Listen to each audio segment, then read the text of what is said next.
72 साल के मशहूर ऐतिहासिक गोपाल भारद्वाज ने 1975 में अपने 4 दोस्तों के साथ रोलर स्केट्स के माध्यम मसूरी से दिल्ली का सफर किया था तय। 72 साल के मशहूर ऐतिहासिक गोपाल भारद्वाज ने 1975 को अपने 4 दोस्तों के साथ मसूरी से दिल्ली तक का करीब 320 किलोमीटर का सफर रोलर स्केट्स से 5 दिन के अंदर तय किया था। वे दिन को वह हमेशा कुछ खास लोगों को डेडिकेट करते हैं और इस बार उन्होंने मशहूर गायिका लता मंगेशकर को समर्पित किया है।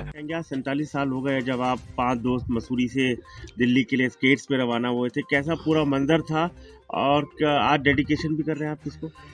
देखिए, सबसे पहले तो मैं ये जो हमारे इस समय मसूरी से दिल्ली जो हमने 320 किलोमीटर की स्केट पे यात्रा की थी आज से लगभग 47 साल पहले, उसको महान देश की, हमारे देश की और उपमहाद्वीप की इस महान गायिका लता मंगेशकर को समर्पित करते हैं। हम उनके सामने कुछ नहीं है, वो बहुत बड़ी थी, जैसे कहते हैं सूर्य को दिया दिखाना। लेकिन जो भी हमारा छोटा मोटा अचीवमेंट है, जो हमने सिर्फ स्केटिंग में, मेरे तो स्केटिंग में थोड़ा बहुत अचीवमेंट है, तो उसका वही मैं अपना जो आदमी के पास होता है वही डेडिकेट कर सकता है। तो वो मैं लता मंगेशकर जी को अपना समर्पित करना चाहूँगा अपने तमाम दोस्तों के साथ। जो हम 5 युवक उस समय हम दिल्ली गए थे, उनमें आनंद मिश्रा जी थे, सिंगारा सिंह जी थे और गुरचरण होरा थे और गुरदर्शन सिंह जायसवाल जी थे। तो हम सब दिल्ली गए थे, तो हम उसकी तरफ से भी लता मंगेशकर जी को अपनी समर्पित करते हैं अपनी इस अचीवमेंट को। और जैसा कि आप जानते हैं कि मसूरी शहर अंग्रेज़ों द्वारा बसाया गया, तो अंग्रेज़ों का प्रिय गेम था ये स्केटिंग, रोलर स्केटिंग। और मसूरी में 1892 में स्केटिंग रिंग का निर्माण कराया गया और जो कलकत्ता के बाद एशिया का सबसे बड़ा स्केटिंग रिंग जो था वो मसूरी में ही था। को बाहर लाने वाले हम हैं। हमने सोचा क्यों ना हम, ये पहले रिंग के अंदर होता था और म्यूज़िक के साथ होता था, तो हमने सोचा कि क्यों ना हम इसको सड़क पे लाए। और पहले हमने मसूरी से देहरादून जाने की कोशिश की, हम धीरे धीरे सड़कों पे आए और फिर हिम्मत करते करते देहरादून पहुंच गए। 2-3 बार हमने मसूरी देहरादून की यात्रा की। उसके बाद हमने सोचा चलिए हम दिल्ली चलते हैं। जैसे युवक होती है, जो युवा एज होती है, उसमें ऐसा ही होता है कि कुछ और बड़ा करें, कुछ और बड़ा करें। तो उस समय आप जानते हैं स्केटिंग इस लायक नहीं होते थे। विदेशों में तो अच्छे स्केट थे, लेकिन मसूरी में या इंडिया में इतने नहीं थे। लेकिन लोकल मेड जो भी स्केट थे हमने वही पहन के, और हमने यहाँ से ये निश्चय किया कि हम दिल्ली जाएंगे। और हमें इस कार्य में 5 दिन लगे थे। यहाँ से हम 14 फरवरी को 1975 को चले और 18 फरवरी को दिल्ली पहुँचे। और दिल्ली में हमारा काफ़ी स्वागत किया गया। हमारे को दूरदर्शन ने भी कवरेज दी, कोको कोला कंपनी ने हमारा वेलकम किया। और जो दिल्ली में कनॉट प्लेस में YMCA young mains Christian club है, वो YMCA कनॉट प्लेस में, वहाँ हमको 2 दिन ठहराया गया। फिर हमारा स्टूडियो में इंटरव्यू हुआ।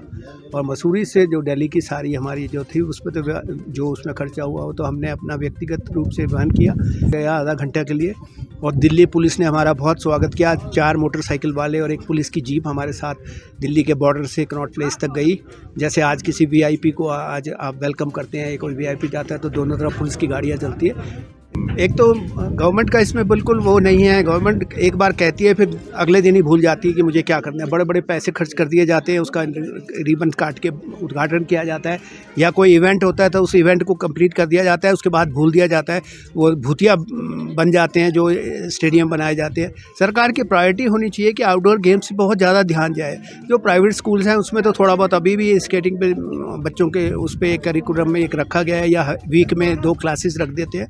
लेकिन जैसे सरकारी रूप से इस पे कोई किसी भी तरह का कोई वो नहीं है। ना स्पोर्ट्समैन को सरकार कोई एनकरेज करती है। हमें भी, जैसे मैंने बताया, हमने अपने व्यक्तिगत संसाधनों से जो भी किया, हमें आज तक किसी ने कुछ रिकॉग्नाइज नहीं किया, कुछ नहीं किया, हमें कुछ नहीं दिया। मेरे साथी जो थे, कई गरीब भी थे, उनको अगर आर्थिक सहायता करनी चाहिए थी, किसी ने कुछ नहीं की। तो इसीलिए कोई सामने नहीं आता। और आजकल तो फिर आप वैसे देख रहे हैं टेक्नोलॉजी बदल रही है।